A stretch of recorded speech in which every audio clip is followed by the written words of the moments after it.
In an emergency, quickly supporting displaced residents is our top priority for the city.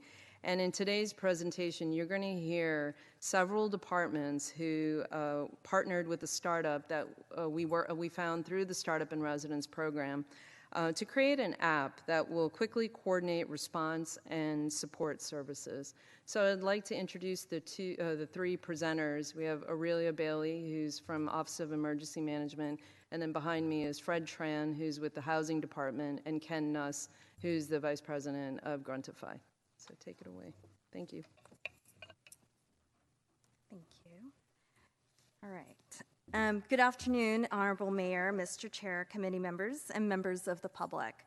As Rajani said, my name is Aurelia, and I'm a Senior Executive Analyst for Office of Emergency Management. And with me presenting today is the other lead of the project, Fred Tran, Interim Program Manager from the Housing Department. But before we move on, talking about the tool that Ken from Gruntify covered, as you can see, we're going to cover on the agenda for this presentation, talk about the team, the story, the challenges that we encountered along the way, and some solutions, process, and lessons learned. The team, as I've already mentioned, both myself and Fred, some city members that's also sitting with me in the back today, Assistant Fire Chief Reginald Williams, Mark Garcia from Planning, Building, and Code Enforcement, Molly McLeod from also with Planning, Building, and Code Enforcement Department, and my two bosses, Jay McCamus, City Manager Office for Office of Emergency Management, and Ray Reardon, the Director of Office of Emergency Management. With the Gruntify team as Ken Nuss, who's behind me, who's also going to be presenting, and then Jeff Portwain, who is the CFO of Gruntify. So our story began with the McLaughlin fire took place in April of 2018. It was a large complex that required evacuation and care for over 120 residents from the Summer Winds apartment. I'm going to actually pass it over to Kip to give us further background for this incident. Kip Harkness, Deputy City Manager. I get to do the challenges slide here. So I just want to set a little bit of the context before we dive in. First of all, we had a highly effective fire response. Every time I have an opportunity to work deeply with our fire department, I walk away impressed with their level of professionalism and capability in responding quickly and effectively to a situation like this. If I recall correctly, we actually had folks out on the balcony that they were rescued, and the swiftness with which this fire moved was only matched by the swiftness with which our response. So the good news is we were able to get everybody out of there with no major injuries and certainly no deaths in this case. We also activated the Emergency Operations Center for an operational period, not to support the response, which, as I said, was very swift and effective, but to begin to support the recovery. And in that, we realized we had what I would call a Goldilocks problem, right? The fire department and our partners in the American Red Cross and Housing are very used to, unfortunately, and very capable of dealing with the small fires where 1 or 2 or 3 people are displaced, or it's a household or two, and their existing process is effective. When it comes to very, very large events, as we know, we've put a lot of investment into getting effective in an event where we'd have to mass care and shelter people in the case of a large disaster, and our capabilities in that regard are increased. But there's a little bit in this middle area here where it's not 1 or 2 households, nor is it a full-scale disaster, where we were missing some capabilities on the recovery side.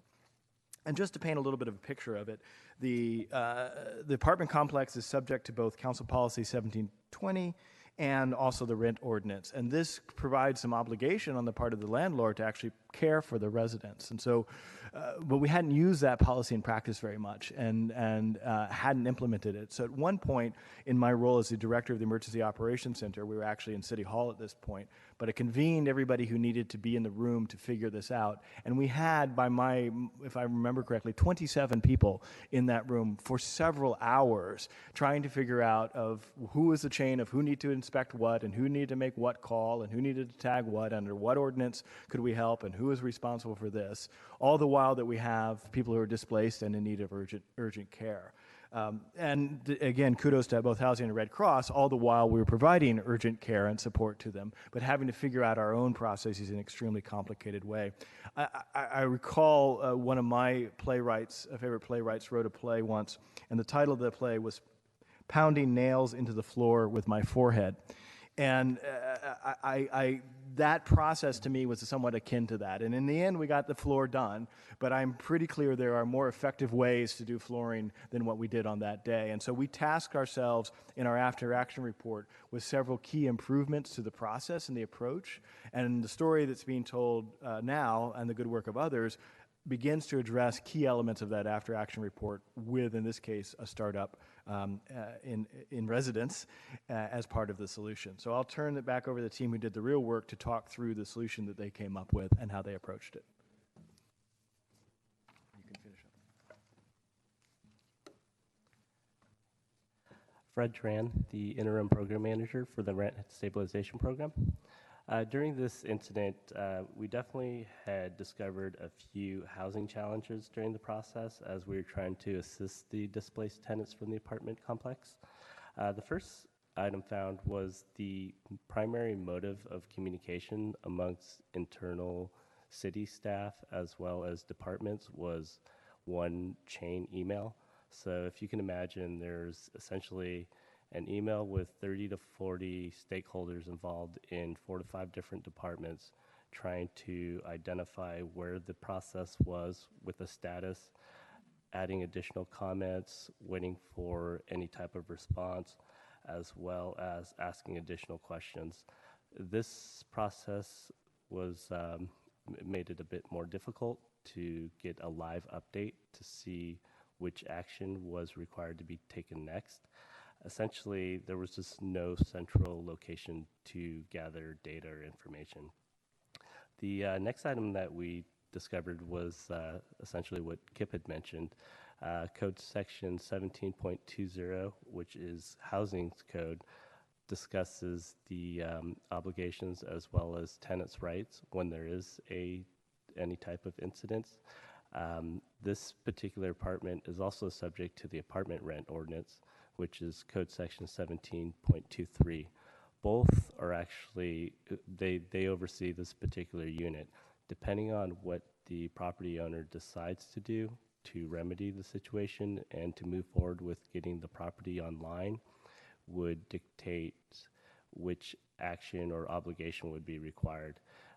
Similar to what Kip had mentioned, from tagging a building to triggering any type of other legal aspect, if they chose one avenue, it could ultimately delay the process, and that was one of the issues that we kept running into, was trying to get that process to continually to move forward.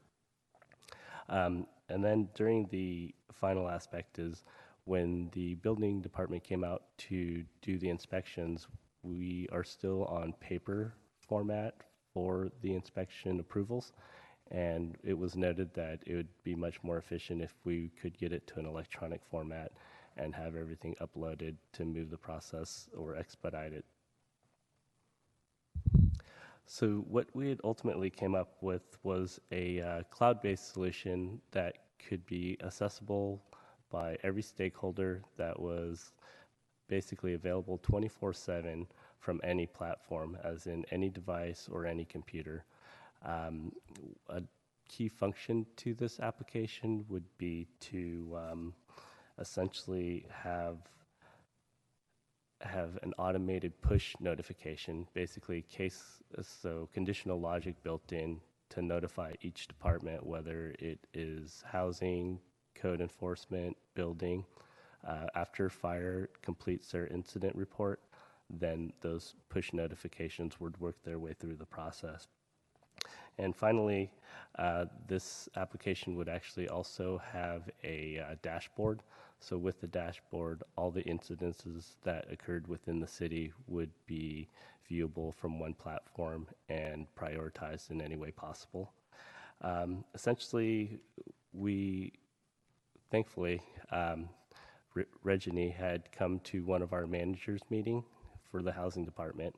And this is when she had actually gave us the STIR idea. And what had happened is we were knee-deep in this process of assisting the tenants, and Aurelia applied with the challenge statement, and we were blessed enough to receive 16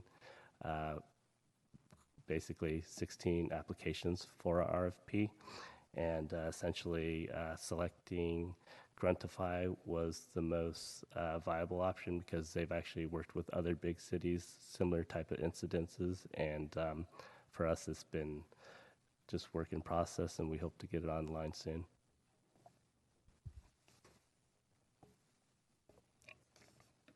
So some lessons learned. Multiple departments such as fire, building code, and Office of Emergency Management is one team. With the app that Gruntify has built for us, multiple departments are able to collaborate in real time. Housing Element and the city has dated relocation policies, so owners' obligation and tenant rights.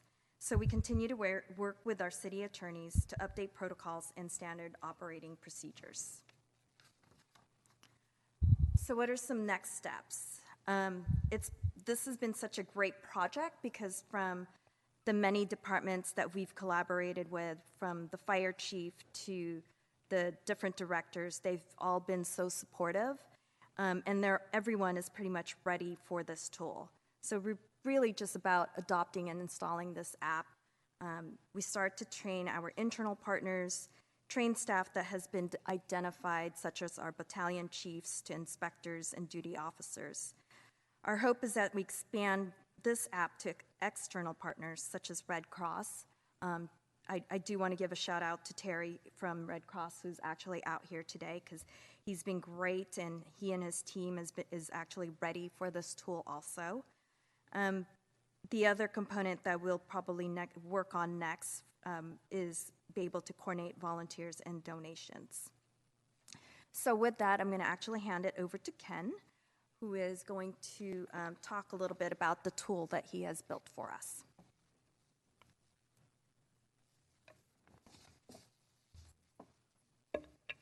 Thank you. Good afternoon, Honorable Mayor, Mr. Chair, committee members, and members of the public.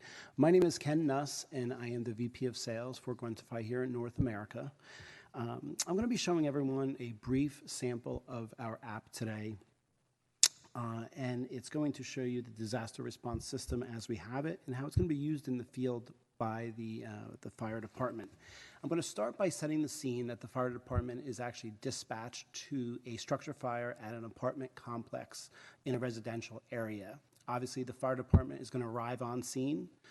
They're going to put out the fire, or at the very least, get it under control, at which time the battalion chief is going to open up the app on his or her smart device. Let's see. So once the app opens up, twice, hold on. Once the app, technology, okay.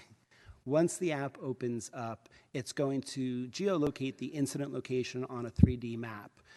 The battalion chief will then open up the form and be able to fill out the information. Section 1 is just about the location information itself. Section 2 is going to touch on the structure. And again, you can see how fast it's able to be done. And Section 3 is going to be about the demographics, more so the number of children, the number of adults, the number of handicapped people. It even gives the opportunity for the fire department to determine if there are multiple languages being spoken at the scene. This will allow to get translators to the scene much more effectively and quicker. Once that's all done, the battalion chief will open up the camera within the app and be able to take as many pictures as he or she feels is necessary to give a good picture to the responding agencies. If you notice, there's the ability to annotate on top of any of the photographs. Sometimes you might know what you're looking at, and the obviously person receiving it may not. So you can make those connotations there. Once that's done, simply hitting submit brings the incident to the incident command center, where it'll populate on a map as a blue dot, And the automation agent at that time will send out the push alerts, as you see here. In this instance, it's going to the OEM professional. They'll get this email. They'll click on the View Incident Report, and they literally can take the time to go through each and every question that was filled out on scene. Again, you got to imagine this. This is all done in real time. So here the OEM professional is looking at the pictures. They can literally scroll through each tab. By doing so, they're seeing, again, all the information in real time. Number of floors, number of let's see. Yeah, here the percentage of damage.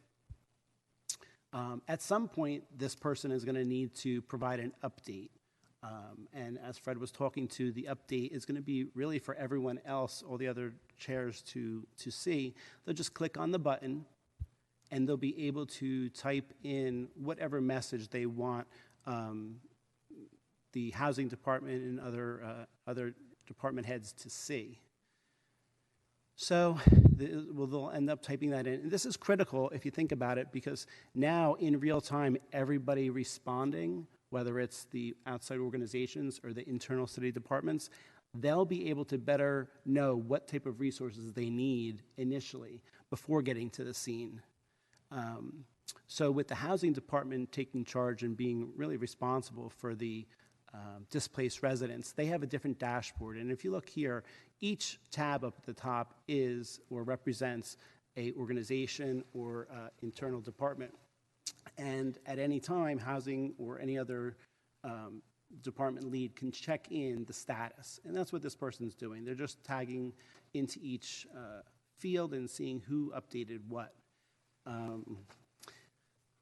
So really, that's it. This design, this was designed for small incident fires, but it can scale to major disasters pretty much overnight.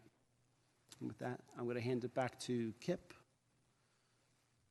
Actually, so that this ends our report. I think just a summary. Again, this is what we classify as a small wonder using startup and residents. So all this was done in less than a year through a competitive procurement process that, and the demonstration was done at zero cost and high risk. But if it proved successful, as it did here in this case, then we're able to move forward with Gruntify into contract based on availability of funds and not have to do what we've done with demonstration projects, is put all the effort in, get a great idea. Now we have to go out to bid and share the idea with everyone's competitive competition out in the marketplace. So that ends our roadmap update and the small wonder demonstration of the Gruntify application. Vice Mayor Jones. What? Oh, no, okay. Yeah. Mayor. Thank you so much for that. It's a great, really, I don't know whether I'm more impressed by the actual product or the fact that we did this in under a year with existing procurement. I think obviously you're doing a lot to change. Both. Yes, they're both very impressive. So thank you everyone for your involvement in this effort. And by the way, I love the name Gruntify. I don't know how you came up with it, but yeah, it's cute. And by the way, Kip, you know, I know that you underplayed your role in that particular incident. I remember it very well. And we had dozens of folks. I can't remember now, but it was dozens of families I know that were homeless, and I really appreciate everything that you and the fire department did in housing to get everybody back on their feet. That was really great work in that case. A question about who has access. In an ideal world, I agree it would be great to get access to Red Cross. I know there's some of this information we have to be very limited in who we give this to, because we know there are ways of scaring people with information that is partial and not complete, and there's information that we know emergency responders need that shouldn't be out in the public right away until we actually have done what we need to do, secure premises and get people in safe places and so forth. But I would love to see this ultimately expanded so that all stakeholders, means also all victims' families as well, can get online and understand, hey, what's the latest update? So you guys aren't getting overwhelmed with phone calls, as we know. I mean, just thinking about the flood, for example, and just how much of our personnel time was spent responding to questions that in a perfect world would all be easily posted online to a webpage that everyone would be able to see. And that distracted from our ability to be able to get families back on their feet. And I'm wondering, are there ways in which we can cherry pick information that we know we'd need to hold back that's only for emergency responders, but push everything else out so that would be open to the public? Ken, I believe I remember from some of the demo work you provided us that there's the ability to, as people come in, to have them give them access to some more restricted fields and such and such. Can you give a sense of how that might approach as we scale out, first to partners like the Red Cross, and then to ultimately the potential for actually involving the public in this kind of work? Sure. Within the platform itself, every user has the ability to have their restrictions set. So whoever is managing it, if it's the housing department, with regards to all of the stakeholders, each person literally can have a different tier or level of information that's granted to them, and you guys have access to handle that internally. It doesn't need to be done with us. Great. So we just Role-based just a matter of permissions all the way. just adjust the settings. Yep. Okay, that's really exciting. I'm very Also, pleased to just see wanna a lot of the give green kudos. and not so much yellow and red on the roadmap. So excellent work on that. I can't help but feel a little bad for Snapchat for having their features be caramelized again with drawing on the pictures, but at least they still have cat ears and whatnot. On the Gruntify, I was wondering, can we use that with some tweaks to kind of make that a citywide CRM in essence? Because I've heard rumblings that, since I've first started as a council member, that the city is going to have a citywide client relations manager, and so I held off on purchasing one. I'm up for re-election now, and we still don't have one. So my thinking is, if there's a fire, there's some sort of earthquake or disaster in the city, and we're using Gruntify to kind of work across departments to do that, from a traditional client relations management software thing, you're trying to keep track of how many times like Mr. Smith or Mrs. Jones calls, but that doesn't really matter so much to me as a council member. It really matters more, what are the hot spots in my district? Where's the illegal dumping happening? Where are the sidewalks that keep buckling, et cetera, et cetera? And I kind of see an application less for emergencies, more so just more mundane, creating a heat map across departments if, different levels of access. DOT wants to fix the pothole. I want to know the pothole's fixed, but I also want to know that, I have one vigilant resident who keeps on driving around and reporting these things. So that kind of thing. Rob? So there actually has been a long-term conversation about the use of the CRM and My San Jose as that platform. It is very much service-based in the requests that are made, and there are CRM tools in all of the council offices. The discussion that's we've had with the city clerk's office and with council offices is maybe now's the time and the opportunity to start consolidating that and making a platform that reaches all council offices and gives you more active information. The dream was My San Jose 2.x would be more of that opportunity. It's obviously taken longer than we'd hoped, but it actually still is on our dashboard. And based on your feedback, maybe that's a conversation we escalate and say maybe now's the time to start talking.